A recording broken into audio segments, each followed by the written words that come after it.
मैं ऋषभ सिंह योगेंद्र टाइम पर आप सबका स्वागत करता हूं। आप सब जानते हैं कि आप सबको योगेंद्र टाइम्स के माध्यम से निरंतर ज्योग्राफी की क्लास, हिस्ट्री की क्लास, हिंदी की क्लास प्रोवाइड कराई जा रही। इसी क्रम में योगेंद्र सर द्वारा जो निर्णय लिया गया है कि उन्हें संविधान की भी पोर्शन को पूरा करवाना है। अब बच्चों को निःशुल्क संविधान के जितने भी आयाम होते हैं, एक छोटी सी बेसिक सी चीज़ से लेके जितनी भी बड़ी बड़ी बातें होती हैं, उन सबको आपको बताना है। तो आज हम जो डिस्कस करेंगे वो सिर्फ संविधान के सिलेबस को ध्यान में रखेंगे कि संविधान का सिलेबस क्या है। बच्चे हमेशा परेशान रहते हैं, सर अनुच्छेद याद नहीं होता। अनुच्छेद तो बहुत बड़ी बात हो गई कि आपको अनुच्छेद याद नहीं होता। ऐसी बातें आपको बता दूंगा कि अनुच्छेद आप यही क्लास में 10 मिनट, 15 मिनट, 20 मिनट, आधा घंटा जो भी क्लास होगा, इसी क्लास से आप पूरा अनुच्छेद तैयार करके ही जाएंगे। योगेंद्र सर ने जो मुझे जिम्मेदारी दी है, उस जिम्मेदारी को मैं बखूबी निभाने का प्रयास करूंगा। बस आप सबका थोड़ा सा सपोर्ट चाहिए। आप लोग अपने कमेंट के माध्यम से मुझे हमेशा अवगत कराते रहिएगा। आज हम पढ़ेंगे भारत का संविधान, और सिर्फ संविधान में देखेंगे भारत का संविधान में सिलेबस क्या है, आपका पाठ्यक्रम क्या है। चाहे आप यूपीएसआई दीजिए, चाहे यूपी पीसीएस दीजिए, चाहे आप सीजीएल दीजिए, सीएचएल दीजिए, एसएससी का कोई भी एग्जाम आप दीजिए, संविधान से क्वेश्चन आना ही आना है। चाहे 2 नंबर, 4 नंबर, 5 नंबर का ही क्वेश्चन आए, लेकिन क्वेश्चन आना फिक्स है और वो क्वेश्चन आएगा। और मैं हमेशा कहता हूं कि आप कंपटीशन के क्षेत्र में आए हैं तो कंपटीशन के क्षेत्र को मैं हमेशा रणभूमि कहता हूं। कहते हैं ना, यह युद्धस्थल है, वीरों का बच्चों का खिलवाड़ नहीं। तो कुछ ऐसा ही है। आपको यहाँ पे शारीरिक रूप से ताकतवर होना जरूरी नहीं है। आपकी बौद्धिक क्षमता क्या है, मानसिक क्षमता क्या है, आप किस लेवल पे तैयार हैं, मानसिक बौद्धिक क्षमता को, आप प्रेशर को झेलने के लिए तैयार हैं कि नहीं, इस चीज़ को यहाँ पे देखा जाता है। इसी क्रम में आइए हम लोग शुरू करते हैं भारत का संविधान। आइए शुरू करते हैं भारत के संविधान का पाठ्यक्रम।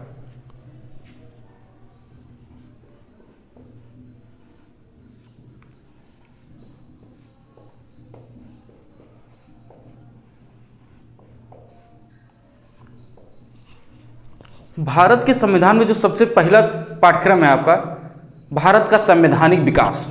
सबसे पहला और सबसे छोटा टॉपिक जिसे हम बोलते हैं भारत का संवैधानिक विकास।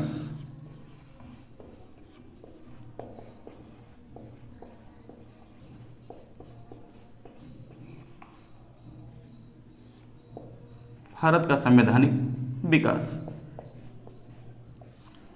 भारत के संवैधानिक विकास को हम 2 चरण में पढ़ेंगे। एक चरण कंपनी के अधीन शासन, दूसरा चरण क्राउन के अधीन शासन। कंपनी के अधीन शासन, क्राउन के अधीन शासन में डिफरेंस क्या है?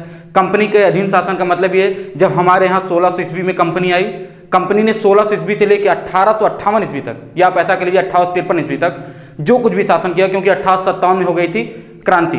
1857 की क्रांति के बाद ब्रिटेन के जो महारानी थे, उन्होंने कंपनी के शासन को समाप्त कर दिया और सारा पावर, सारी ताकत अपने हाथों में ले लिया।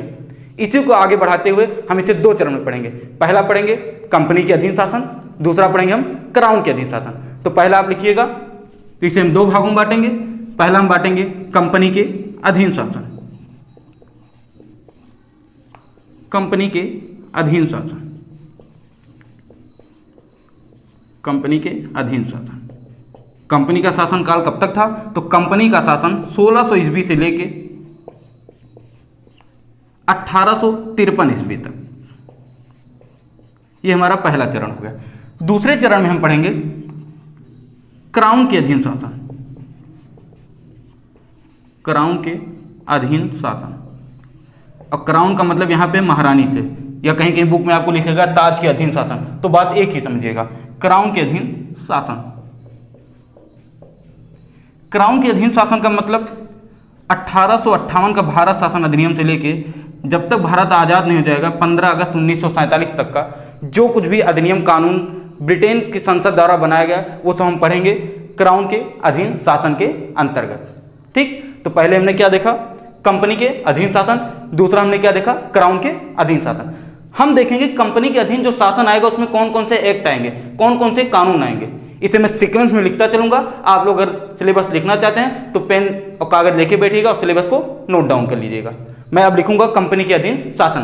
कंपनी के अधीन कौन कौन से एक्ट आए, उस एक्ट के माध्यम से कंपनी को क्या क्या अधिकार दिए गए ब्रिटिश संसद द्वारा, उसके बाद हम देखेंगे कंपनी के अधीन शासन, उसमें कंपनी को कैसे कंट्रोल किया जा रहा था, महारानी कैसे भारत के शासन को चला रही थी, हम इन सबको इसी अधिनियम में देखेंगे।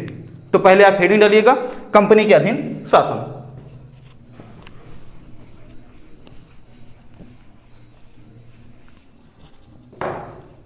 हेडिंग रहेगा हमारा कंपनी के अधीन शासन। आप लोग पेन डाउन करते रहिएगा, मैं यहाँ पे सारी चीज़ें नोट डाउन कर दूंगा। कंपनी के अधीन शासन, तो कंपनी के अधीन के शासन मूलतः जो सबसे पहला एक्ट आता है उसे हम बोलते हैं 1600 ईस्वी का राजलेख। 1600 ईस्वी का राजलेख, या कहीं कहीं आपको बुक में मिलेगा 1600 ईस्वी का चार्टर। तो चाहे चार्टर हो चाहे राजलेख हो, दोनों बाकी होता है। दोनों को कहते हैं अधिकार पत्र। अधिकार पत्र क्यों कहते थे, चार्टर क्यों कहते थे? क्योंकि ब्रिटिश संसद के द्वारा कंपनी को कुछ अधिकार दिए जाते थे, इसलिए इन्हें चार्टर या राजलेख कहा जाता था। जहां कहीं भी आपको चार्टर शब्द लिखा मिल जाएगा तो आप ये समझ लीजिएगा कि कंपनी को क्या दिया जा रहा है, अधिकार दिया जा रहा है। और किसके द्वारा दिया जा रहा है? महारानी या ब्रिटिश संसद के द्वारा दिया जा रहा है। तो पहला आपका अधिनियम है 1600 ईस्वी का राजलेख या चार्टर। दूसरा होता है 1773 ईस्वी का रेगुलेटिंग एक्ट। रेगुलेटिंग एक्ट,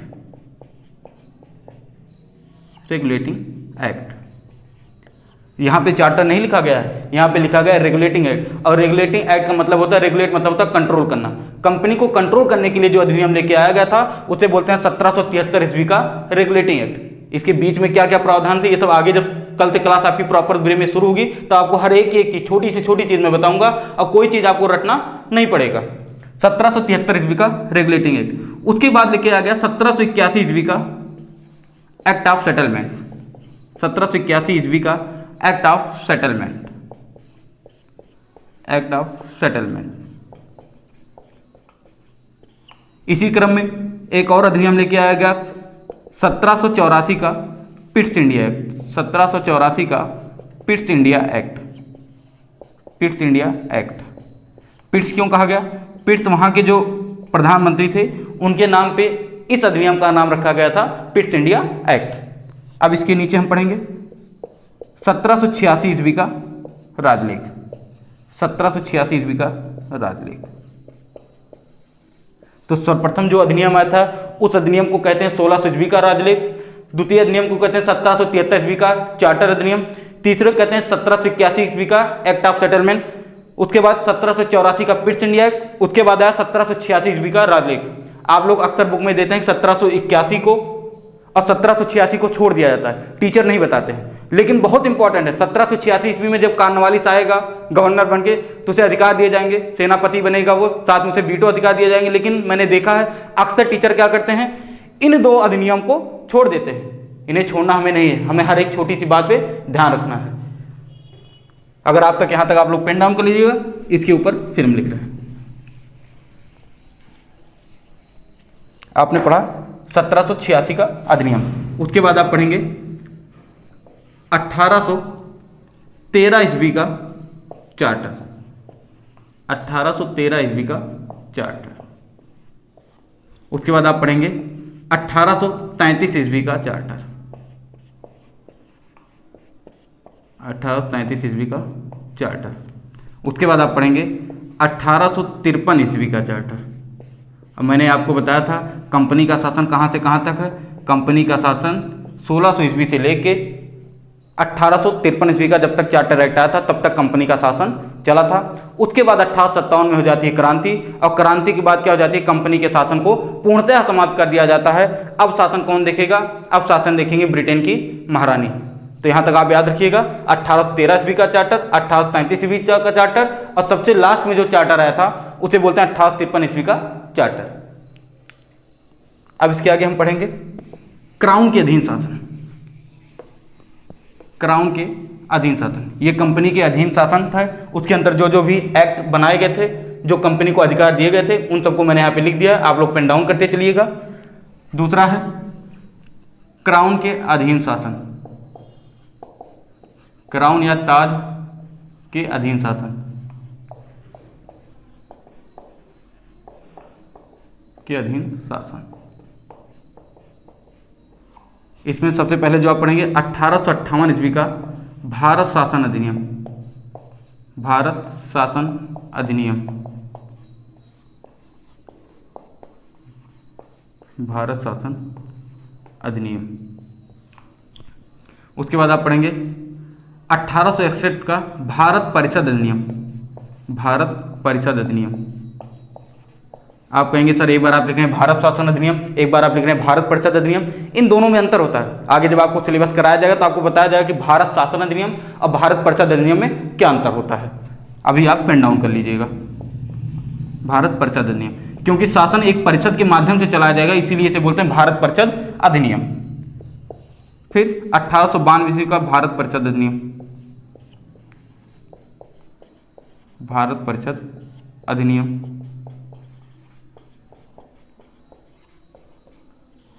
उसके बाद आएगा मोस्ट इंपॉर्टेंट 1909 का भारत परिषद अधिनियम, भारत परिषद अधिनियम।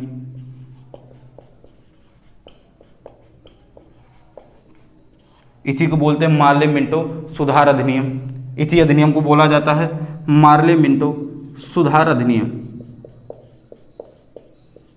मार्ले मिंटो सुधार अधिनियम क्यों बोला जाता है ये आपको आगे हम बताएंगे। मार्ले मिंटो सुधार अधिनियम।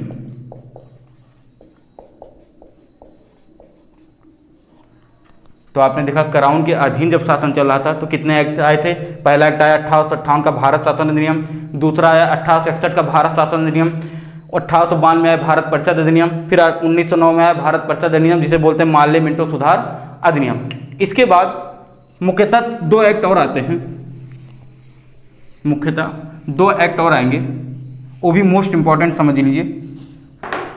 एक एक्ट आता आपका 1919 का भारत परिषद अधिनियम, भारत परिषद अधिनियम, भारत परिषद अधिनियम।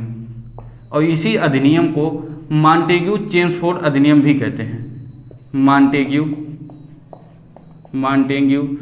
चेम्सफोर्ड अधिनियम भी कहते हैं, मॉन्टेग्यू चेम्सफोर्ड अधिनियम भी कहते हैं, मॉन्टेग्यू चेम्सफोर्ड अधिनियम भी कहते हैं। एक आता है 1935 का भारत शासन अधिनियम, 1935 का भारत शासन अधिनियम, 1935 का भारत शासन अधिनियम। और लास्ट में एक अधिनियम आता है 1947 का भारतीय स्वतंत्रता अधिनियम, भारतीय स्वतंत्रता अधिनियम।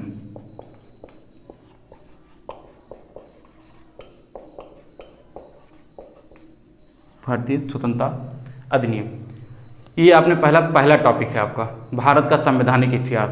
अब भारत के संवैधानिक इतिहास को मैंने बताया 2 भागों में बांट के पढ़ेंगे। पहला पढ़ेंगे आप कंपनी के अधीन शासन, दूसरा पढ़ेंगे आप क्राउन के अधीन शासन। कंपनी के अधीन जितने भी कानून बनाए गए थे या जितने भी अधिकार ब्रिटिश संसद द्वारा कंपनी को दिए गए थे उन सबको हमें पढ़ना है। साथ में जब क्राउन का या महारानी का शासन होगा तो उसके बीच में जो भी एक्ट आएंगे, जो भी अधिनियम आएंगे उनके बारे में भी हमें पढ़ना है। अब आगे हम पढ़ेंगे। जब इतना हम समाप्त कर लेंगे, और इतना समाप्त करने में कम से कम मान चलिएगा आपका 3 घंटे की क्लास है ये, 3 घंटे की क्लास में हम इसे समाप्त करेंगे। उसके बाद हम पढ़ेंगे